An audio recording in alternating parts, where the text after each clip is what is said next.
Catherine Ribeiro, qu'avez-vous entendu de Nancy Houston? D'abord, je la trouve belle. Je lui ai dit tout à l'heure, je suis obligée de leur dire, c'est un beau visage de femme. J'ai entendu beaucoup de choses, mais contrairement à vous, bien qu'étant fille d'immigrés, moi je n'ai aucun... J'ai cherché des repères toute ma vie. Vous disiez tout à l'heure, j'étais en quête de ma mère. Oui, il m'arrive encore de cauchemarder, presque éveillée, c'est-à-dire de l'appeler à mon grand âge. Mais force m'est de constater que c'est fini. Je n'ai pas eu de famille, je n'ai personne. Donc je ne sais pas ce que c'est finalement que d'être fille d'immigrés. Je sais ce que c'est que d'être fille de gosse de pauvre. Oui, ça je sais. Vous en parlez. Fille d'immigrés, je ne sais pas. Grands-parents, tout ça, je n'ai pas eu. Il me reste que mes frères et sœurs, mes parents sont décédés. Et force m'est de constater que je croyais beaucoup en mes frères et sœurs. Je croyais que le lien était très, très, très fort. Ils habitent Lyon. Et puis, en fait, en dehors d'une de mes sœurs, plus personne ne m'appelle. Ils ont tous peur de moi. Ils ont peur de la femme artiste que je suis devenue. Je suis différente d'eux. Et j'ai réclamé le droit à la différence. Je l'ai chanté. Je réclame encore le droit à la différence. Mais je n'ai pas de racines. Je ne sais pas ce que c'est. Vous dites, je retourne au Canada. J'ai malheureusement lu que 40 pages.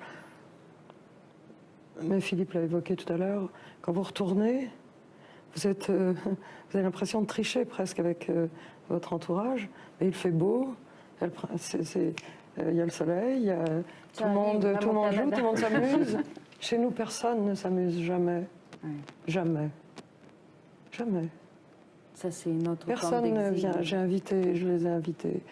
Je ne peux pas quand même payer les billets de chemin de fer chaque fois si je veux les voir.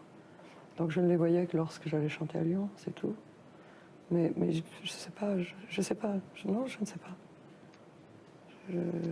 Vous avez déjà beaucoup de chance, je trouve, d'avoir des racines en Amérique du Nord, au Canada, et puis quand même, vous vous êtes trouvé des racines en France. Et moi, j'en ai pas. Pas devenus des racines aussi? Tous mes enfants, parlons-en, tiens. Je crois que ça aussi, c'est très grave. Nous commettons Nous osons, nous les femmes, à un moment donné, on se fait piéger, on a envie d'avoir un enfant, d'en avoir un deuxième, aussi, parfois. Non. Moi, ça n'a pas été un piège. Je suis désolée de parler comme ça. Je voudrais parler avec une certaine joie. Je n'ai pas... On a abordé l'identité, je n'ai pas d'identité. Je ne me sens une identité que lorsque je suis sur scène. Voilà, c'est tout ce qui me reste. La scène et le public, c'est curieux, ça n'est pas paradoxal chez moi, mais je ne me sens bien que sur scène, quand je chante, et quand je quitte la scène, c'est fini, au revoir, je rentre chez moi, terminé. Catherine, on va parler dans une seconde de ce récit publié chez l'Archipel qui s'appelle L'Enfance et dans lequel c'est le début, c'est une première partie de l'histoire de votre vie, en tout cas des notations sur votre vie. On va discuter de ça avec vous dans une seconde. Vous parliez de la scène tout de suite. Quand vous êtes sur scène, ça donne ceci.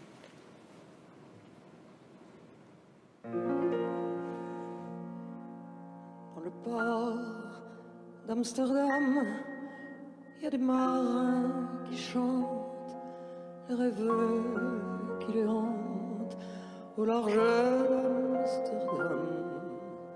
Dans le port d'Amsterdam, il y a des marins qui dorment comme des oriflammes le long des berges mornes.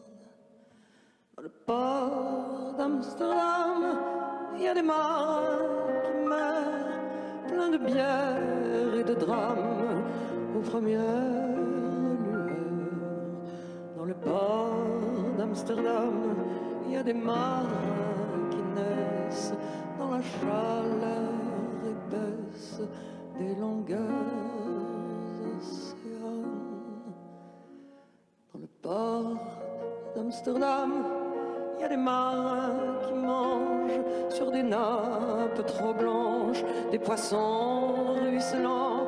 Ils vous montrent des dents à croquer leur fortune, à décroisser la lune, à bouffer des haubans. Et ça sent la morue jusque dans le cœur des frites que leurs grosses m'invitent à revenir en pluie. Se lèvent en riant dans un bruit de tempête, referment leurs braguettes et sortent en rotant.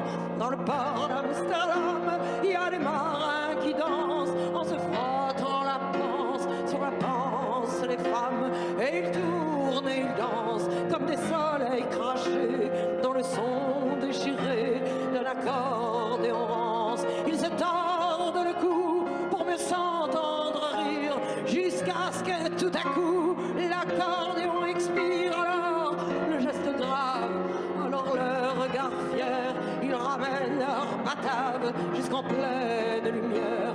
Dans le port d'Amsterdam, il y a des marins qui boivent et qui boivent et reboivent et qui reboivent encore. Ils boivent à la santé des putains d'Amsterdam, de Hambourg ou d'ailleurs. Enfin, ils boivent aux dames qui leur donnent leur joli corps, qui leur donnent leur vertu pour une pièce en or. Et quand ils ont bien bu, se plantent le nez au ciel, se mouchent dans les étoiles et ils pissent comme je pleure sur les femmes infidèles dans le port d'Amsterdam, dans le port d'Amsterdam.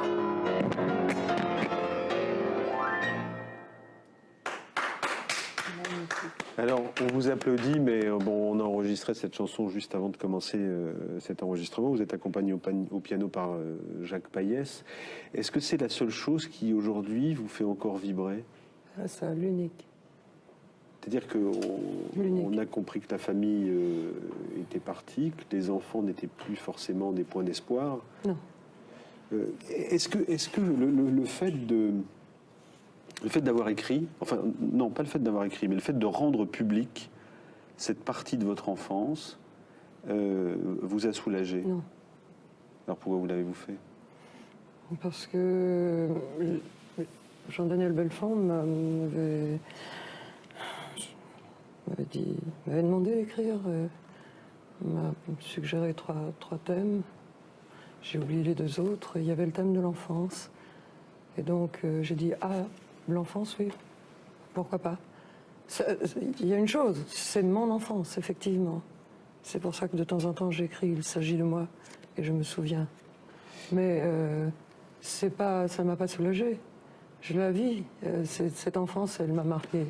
Elle est en moi, et elle ne s'en ira plus de moi.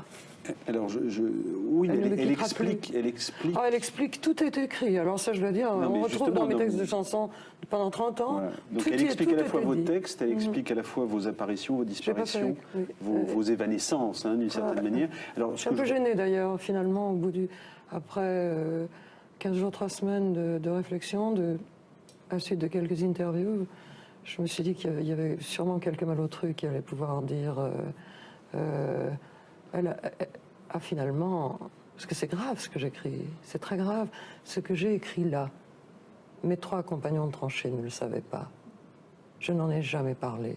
J'avais honte.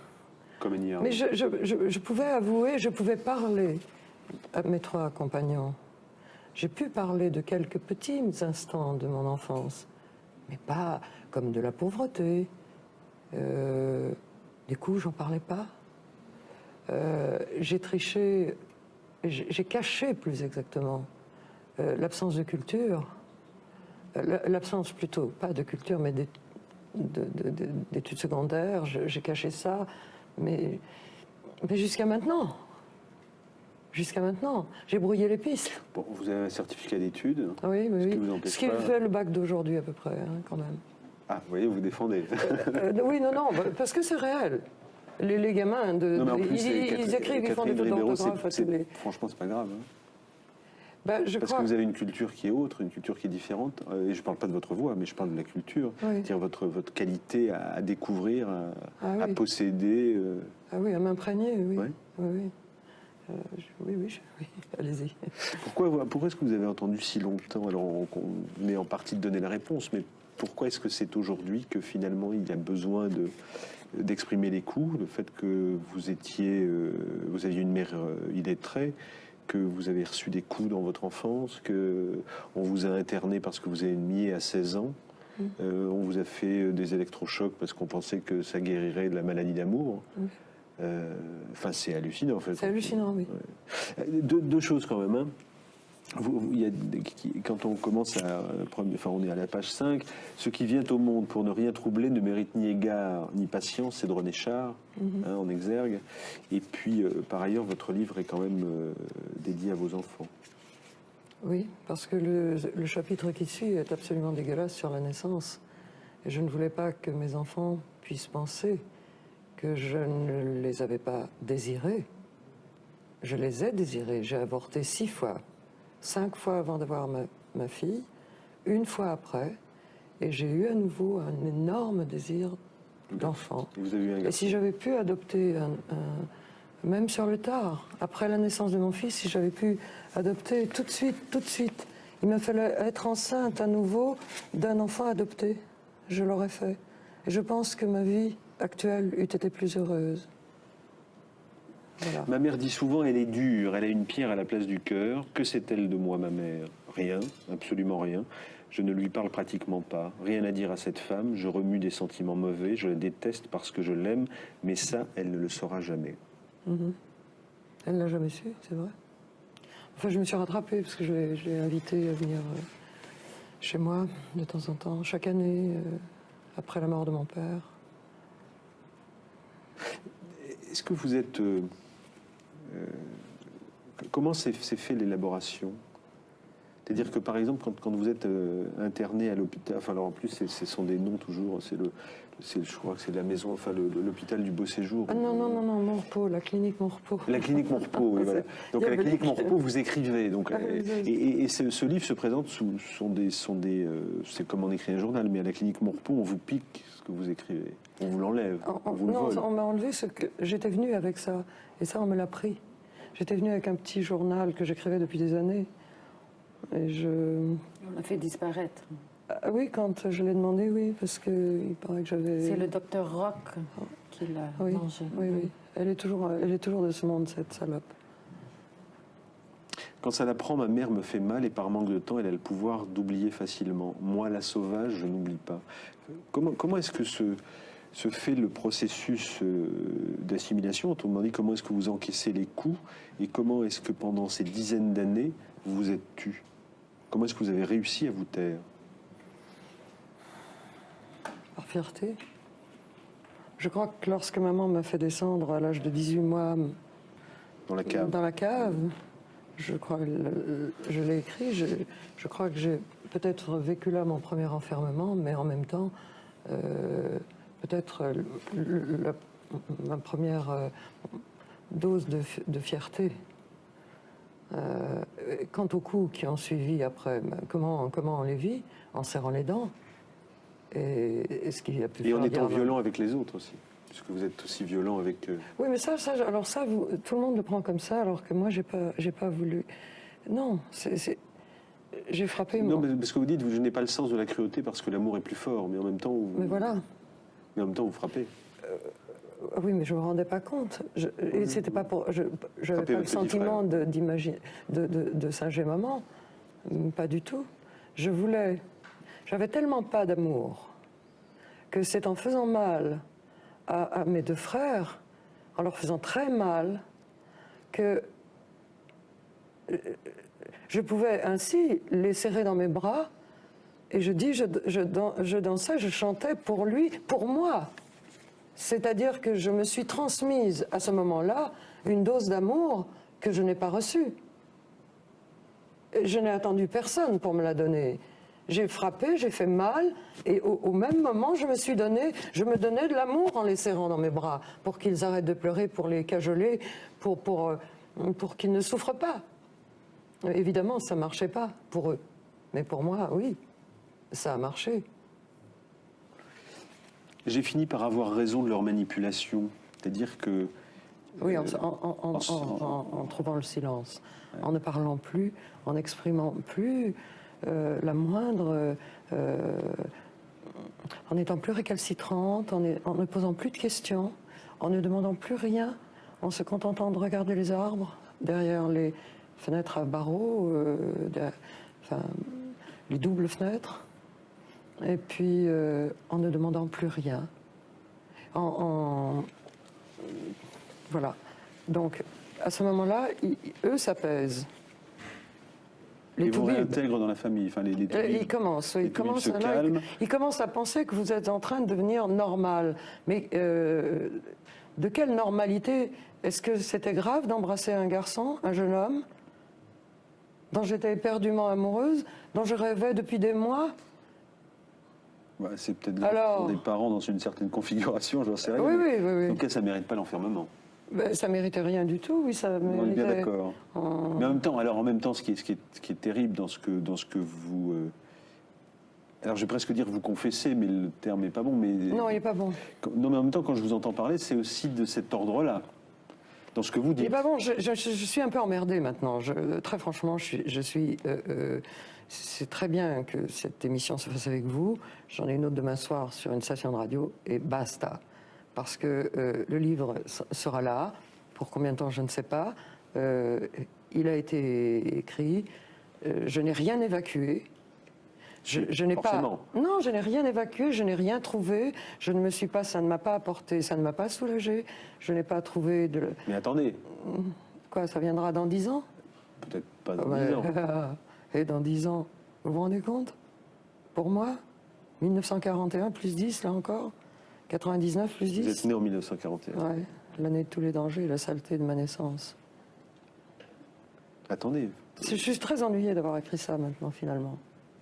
J'ai peur je crains les tordus. Le monde est plein. On va parler de votre voix, on va parler de votre engagement, parce que finalement, ça explique aussi votre voix et ça explique votre engagement. Simplement, une dernière chose sur ce récit d'enfance, c'est la double trahison, c'est-à-dire trahi à la fois par ses parents, mais trahi aussi par cet amour, ce premier amour, qui et cette trahison de celui que vous aimez, qui en fait a déjà ou une femme. C'est une lavette, oui.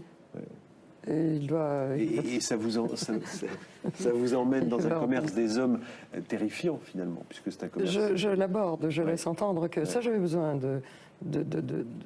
Non pas pour me justifier, mais... C'était un cri, en fait, quand même, de dire que après 10 années, les 10 années de masturbation et de jouissance... avec le sexe de l'homme, en prenant les hommes pour ce qu'ils sont, c'est-à-dire pour ce que je croyais qu'ils étaient. Vous êtes réconcilié aujourd'hui? Oh, je suis depuis longtemps. C'est une très belle passion, l'homme. C'est une très belle passion. L'être humain est une belle passion, mais l'homme en particulier.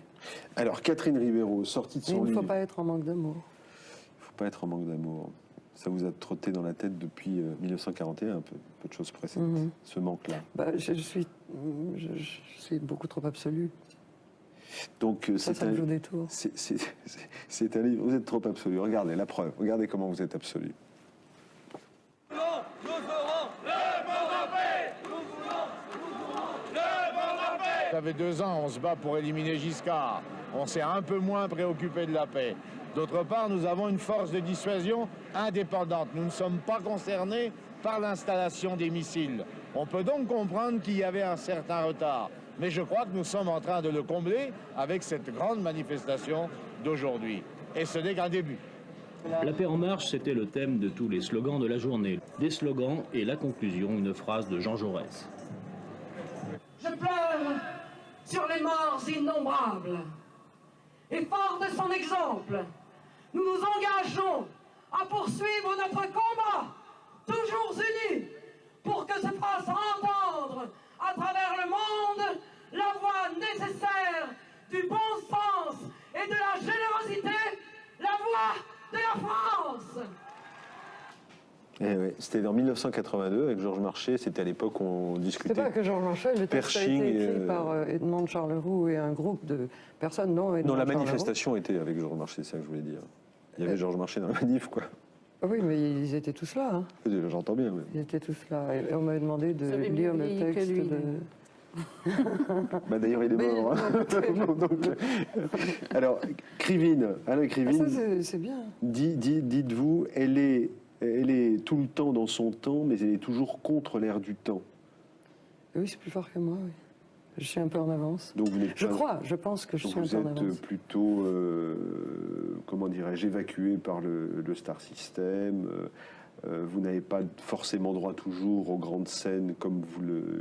Les grandes scènes, je les ai toutes faites. Oui, mais pas systématiquement et pas aussi évidemment que d'autres artistes qui sont moins marqués que vous. Oui. Bien sûr, vous les avez toutes faites. Bien sûr, vous les avez toutes faites. Mais c'est vrai que le showbiz, etc., est quelque chose qui vous exclut. À telle enseigne que, alors je sais plus, je crois que c'est plus quelle maison d'édition, je crois c'était Philips, non, qui avait marqué les textes n'engagent que le. Les textes de ces chansons n'engagent que leur auteur, ils l'ont mis sur. Sur 14 albums à peu près. Fumer nuit gravement à la santé, c'est un peu la même chose. Mais ça m'a fait penser à ça. Il y avait une très belle réaction d'Elfeille de Thon dans Charlie Hebdo en 1974. Il avait écrit à propos de cette mention, elle n'a pas peur d'être engagée par la connerie des autres, la maison Philips. Voilà, à bon entendeur, monsieur le nouveau PDG, salut. Oui, donc a priori, vous pourriez vous réconcilier avec les majors, comme on dit. J'ai jamais... Moi, je vous vois mes bras. Pourquoi est-ce que vous êtes passé... Vous savez, la censure, c'est quelque chose de diabolique dans une démocratie. Et puis, en plus, ce sont des censures très, très ambiguës, très douce. C'est de la censure douce dans une démocratie. Oui, on fait comme si. C'est pas grave, c'est une chanteuse. C'est pas grave. Mais c'est très grave. C'est très grave. Ils m'ont volé... Ils m'ont volé tellement de choses. Ils ont volé mon image, ils m'ont empêché d'être plus généreuse que je ne suis. Ils m'ont blessé beaucoup plus que ma mère. J'ai constaté une chose, vous les journalistes. Quand il y a un problème sur un journaliste, il y a un mouvement qui se crée. Vous avez les médias, vous avez la presse, la radio, la télé. Si on porte atteinte, une atteinte grave à un journaliste, suivez mon regard, il y en a plein d'ailleurs, de regards, quelques-uns, vous vous solidarisez, il se passe quelque chose. Un artiste, non. Non. Écoutez, moi je peux vous donner des exemples à contrario. Hein? L'un de mes confrères qui un jour a comparé Monaco à une principauté d'opérette. Oui, je pense à lui justement. Personne, il n'y a pas eu de solidarité, il s'était viré. Hein. Oui, c'est vrai. Bernard Langlois, pour ne citer par exemple. Oui, bien sûr, puisque c'était lui. Donc ces solidarités sont moins évidentes. Oui, mais enfin, Mazur, on a entendu parler, et je trouve éminemment sympathique. Mais même chose. Oui, mais enfin, il a eu le droit à jouissance si longtemps. Quand on vous censure. Vous vous sentez beaucoup plus exclu, vous, que vous vous sentez beaucoup plus marginalisé, finalement. Hein. On m'a marginalisé parce que moi, je n'ai jamais souhaité la marginalisation. Ça, j'entends bien. Hein? Non, je suis bien inscrite, je sais, je vis à l'intérieur d'une société, je suis partie prenante, je suis partie intégrante de cette société, mais pas forcément prenante. Quand vous faites les salles, même si ce ne sont pas forcément les grandes salles, elles sont pleines. Donc la question qui se pose avec vous dans ce système dont vous dites qu'il censure, c'est la question de la transmission. On a l'impression que quand on entend Catherine Ribeiro, quand elle chante Piaf, Brel, Ferré, Solville, Aragon, etc., bon, vous êtes une grande au sens le moins médiatique du terme, finalement. Et la seule question qui se pose, c'est la transmission. Comment les jeunes générations peuvent s'approprier Catherine Ribeiro? Comment Certains m'ont découvert dernièrement, et autrement, les jeunes de 16 à 20, aujourd'hui, c'est par les disques qu'avaient leurs parents. Et ils viennent et ils entendent autre chose que ce que je faisais à ce moment-là, comme musique, et ils ne s'en remettent pas. Et ils me suivent partout. Et ça, c'est prodigieux. Ça se fait vraiment... Vous êtes toujours aussi militante aujourd'hui? Vous signez quasiment toutes les pétitions contre la loi Debré pour les sans-papiers, pour référendum sur la monnaie unique. Je fais beaucoup de choses discrètement, hein, sans médiatisation. Oh, mais on retrouve votre nom, on connaît encore votre nom. Mais pour les femmes algériennes, pour les femmes opprimées, etc. Vous êtes toujours aussi militante que ça aujourd'hui? Oui, quand les causes sont fortes, sont humiliantes ou dégradantes pour l'être humain, bien sûr que bien sûr. Mais je n'ai jamais, ça me donne l'occasion de le dire, je n'ai jamais appartenu à un parti politique. Vous avez été proche du Parti communiste? Oui, j'étais à l'ECI comme notre camarade Jospin. Parce que là, par exemple, j'ai retrouvé je suis contente de l'avoir dit, tiens. un papier signé par Catherine Ribeiro, des propos recueillis par Daniel Panchenko dans l'Humanité du 2 mars 84. Catherine Ribeiro, qui rentre du RSS, l'Union soviétique. Trop, c'est trop, la chanteuse témoigne. Alors là, vous dites que c'est un peu mieux que ce qu'on dit. C'est moins bien maintenant, hein, entre parenthèses. Oui, voilà, c'est ce que j'allais vous poser comme question. Est-ce que, là, vous étiez encore en... Non, on ne va pas dire...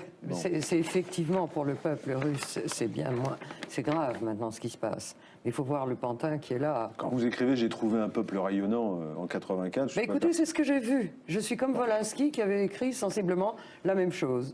C'est ce que j'ai vu.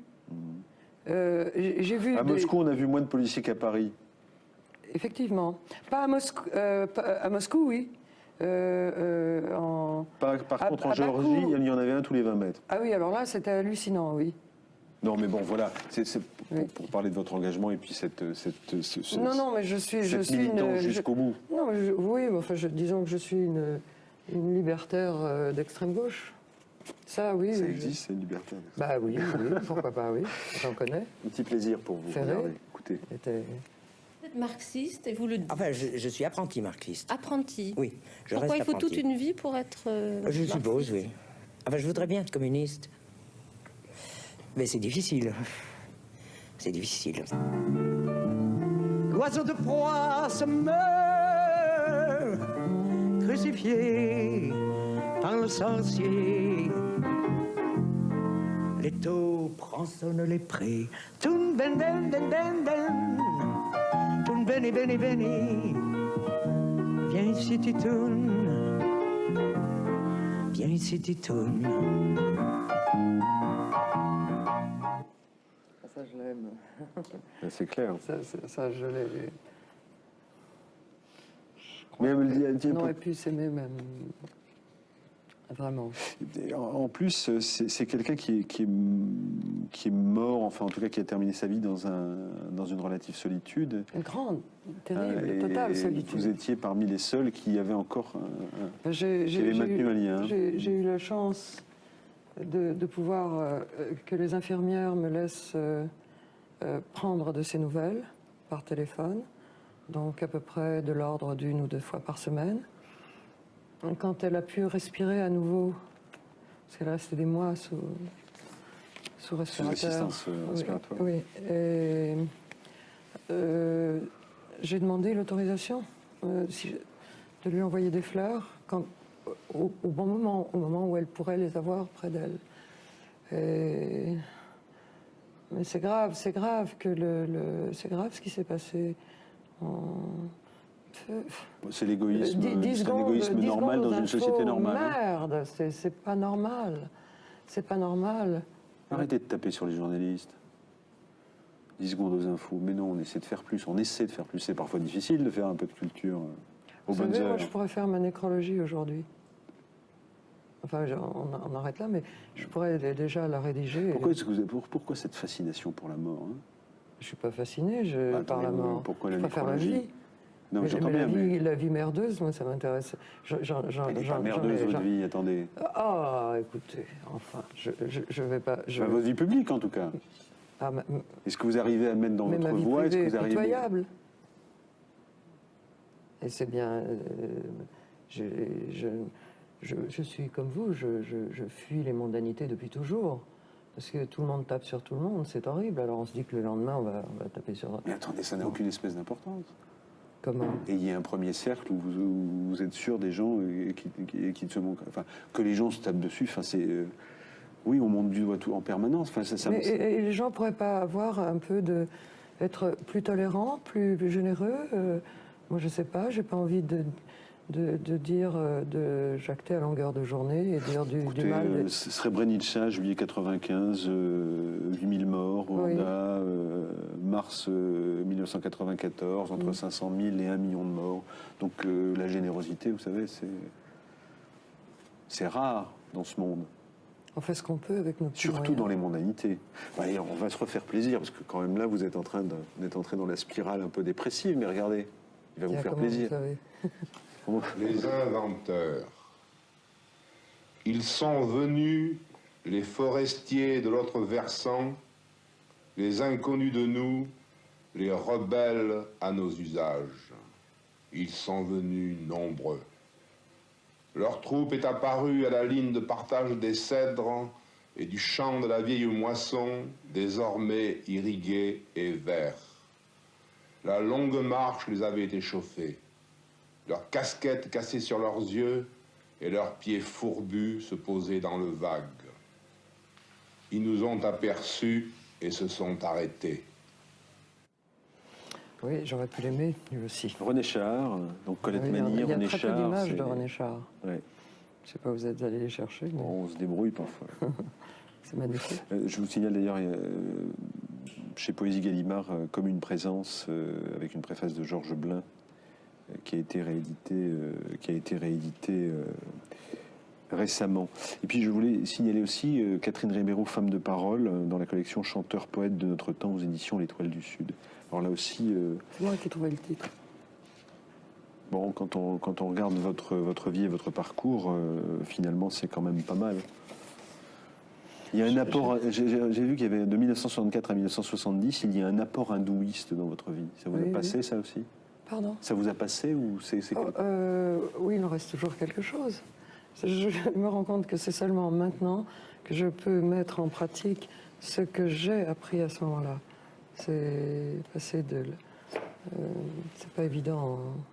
On vit dans une société qui ne permet pas tellement ce type de réflexion sur soi, sur...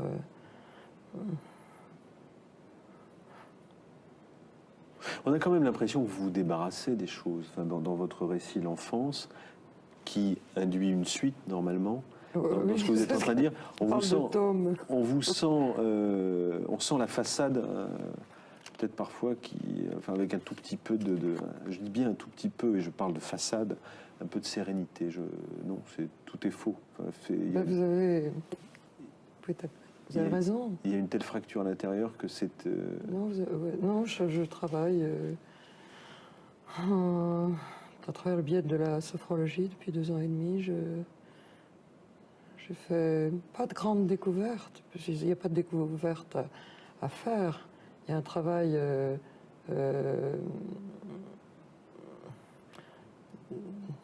du cerveau et à adapter à son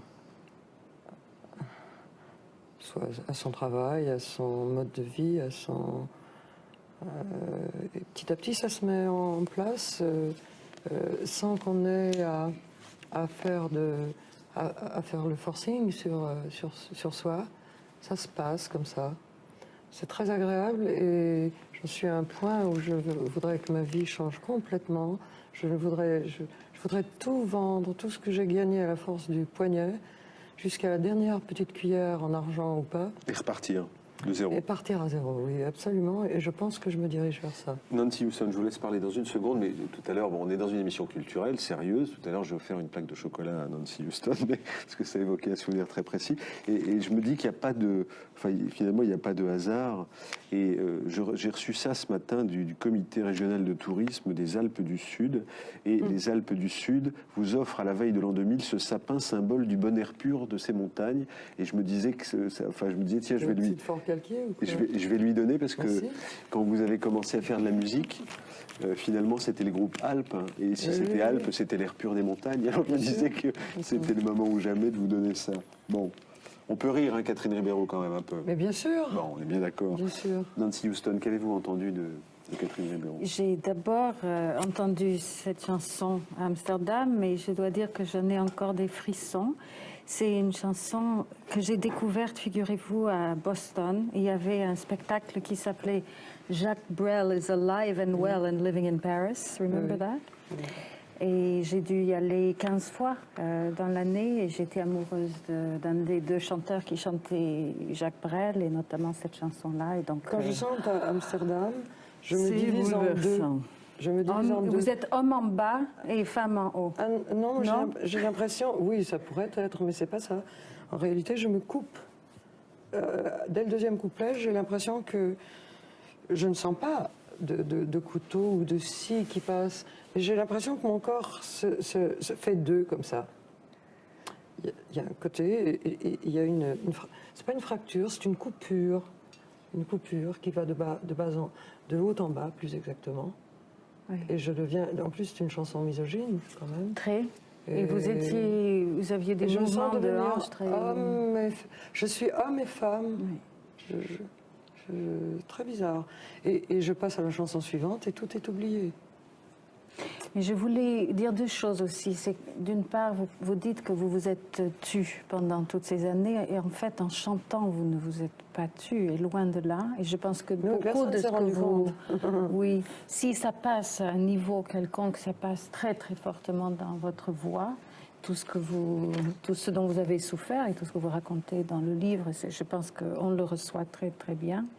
Mais ceci dit, le livre est quand même extrêmement dense et écrit. Et je voulais lire un passage qui m'a frappée, parce que vous dites au début que vous ne faites pas confiance aux mots, que les mots n'ont aucune valeur, que n'ont aucune importance. Si je n'avais pas écrit ça, je n'aurais pas écrit le livre. Oui, je comprends, comme geste presque de superstition au départ, mais en même temps... Absolument. Merci. Oui.